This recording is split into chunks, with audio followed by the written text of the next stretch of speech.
नमस्कार। आज हम एक बड़ी ही अजीब और थोड़ी डरावनी कहानी पर बात करने वाले हैं। हाँ, ये कहानी दिल्ली की है और इसमें काले जादू का एंगल है। बिल्कुल।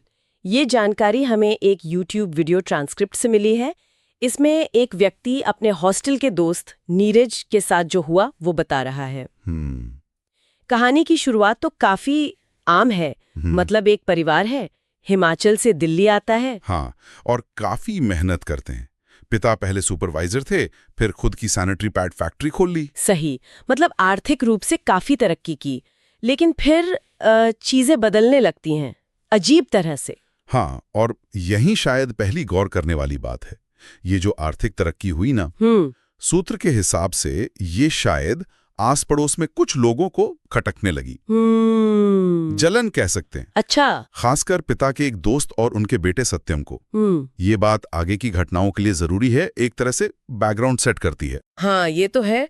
तो कहानी में असल मोड़ तब आता है जब नीरज की पड़ोस के लड़के सत्यम से लड़ाई हो जाती है। क्रिकेट खेलते हुए। हाँ, क्रिकेट खेलते हुए। और लड़ाई भी जोरदार होती है। सत्यम नीरज को पीटता है और उसके थोड़े बाल भी खींच लेता है। और कमाल की बात यह है कि नीरज घर पे बताता ही नहीं। चोट भी लगी थी पर उसने छुपा लिया। शायद डर गया होगा कि खेलने नहीं भेजेंगे दोबारा। बच्चों की लड़ाई तो खैर आम है, पर यहाँ ये बाल खींचने वाली बात वो बाद में अहम हो जाती है। बिल्कुल, क्योंकि इस लड़ाई के ठीक मतलब लगभग 1 महीने बाद नीरज को अचानक सांस लेने में दिक्कत होने लगती है। और डॉक्टर क्या कहते हैं? डॉक्टर कहते हैं अस्थमा है, जबकि पूरे परिवार में किसी को अस्थमा की हिस्ट्री नहीं। ये अजीब है, एकदम से अस्थमा। और सिर्फ अस्थमा नहीं, फिर उसे बुरे सपने आने लगते हैं, वो बिस्तर गीला करने लगता है और फिर तो हालत और बिगड़ जाती है। भयानक दौरे पड़ने शुरू हो जाते हैं। दौरे? किस तरह के? मतलब शरीर अकड़ जाता था, आंखें ऊपर चढ़ जाती थी। बहुत भयानक। बाप रे। तो ये जो क्रम है, पहले अस्थमा, फिर ये सपने और व्यवहार में बदलाव, और फिर दौरे, ये बिना किसी मेडिकल कारण के, ये पैटर्न वाकई थोड़ा अजीब लगता है। अजीब। आगे जो हुआ वो तो दिमाग हिला देता है। एक रात नीरज जिद करने लगता है कि उसे पिता की फैक्ट्री जाना है। रात में फैक्ट्री? हाँ, और वहां पहुंचकर उसने जानबूझकर अपना हाथ एक बड़ी कटिंग मशीन में डाल दिया और मशीन चालू कर दी। क्या? नहीं। हाँ, सोचिए जरा।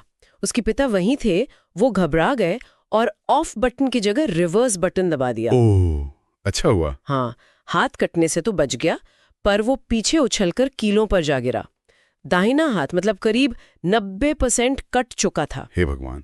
101 टांके आए, 1.5 साल इलाज चला, और आज भी उसका वो हाथ दूसरे हाथ से करीब 2 इंच लंबा है। और नीरज, उसे कुछ याद है कि उसने ऐसा क्यों किया? नहीं, वो कहता है उसे कुछ नहीं पता, उसे होश ही नहीं था कि उसने क्या किया। ये जो आत्मविनाश वाला पहलू है ना, ये बहुत गंभीर है। अब यहाँ सवाल उठता है, क्या ये वाकई किसी भारी असर की वजह से था, जैसा कहानी आगे बताती है, या फिर ये उन सब तकलीफों का, मतलब शारीरिक और मानसिक, उनका नतीजा था?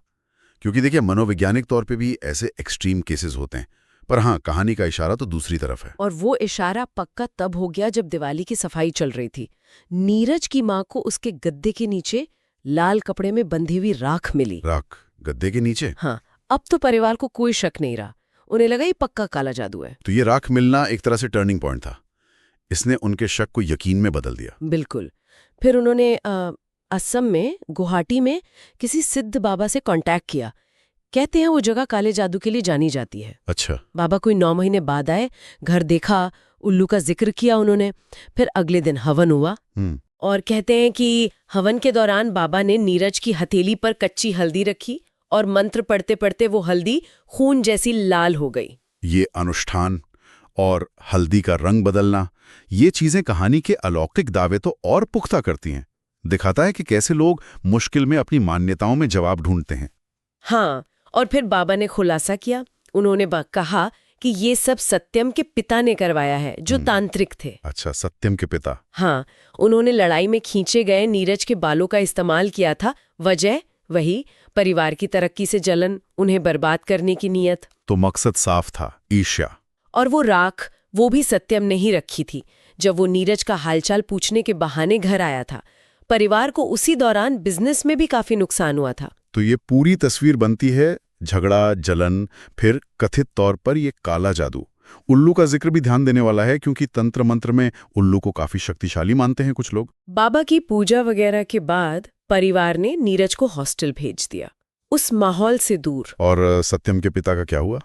कहानी के मुताबिक कुछ साल बाद सत्यम के पिता की मौत हो गई, गले के कैंसर से। और कहते हैं कि मौत बहुत धीमी और दर्दनाक थी, ठीक वैसे ही जैसे बाबा ने कहा था। ये भी कहानी का एक हिस्सा है जो बाबा की मौत को वजन देता है, कर्म फल जैसा। नीरज अब ठीक है, शादी हो गई है, परिवार भी संभल गया है, लेकिन उसे आज भी कभी-कभी लगता है कि उस काले जादू का थोड़ा असर बाकी है। कैसे? जैसे कभी-कभी बेवजह छोटी मोटी चोट लग जाना, ऐसा उसका मानना है। तो ये कहानी मतलब हमें कई सवाल सोचने पर मजबूर करती है। इंसानी जलन कितनी खतरनाक हो सकती है, विश्वास की ताकत क्या है, और वो घटनाएं जिनका हमारे पास फौरन कोई तार्किक जवाब नहीं होता, उनका क्या? सही बात है। क्या ये सब सच में काला जादू था, या फिर बहुत ज्यादा मनोवैज्ञानिक तनाव, शायद कुछ पारिवारिक दबाव और बहुत सारे संयोग जिनका मतलब उस वक्त लोगों ने अपनी समझ और विश्वास के हिसाब से निकाला?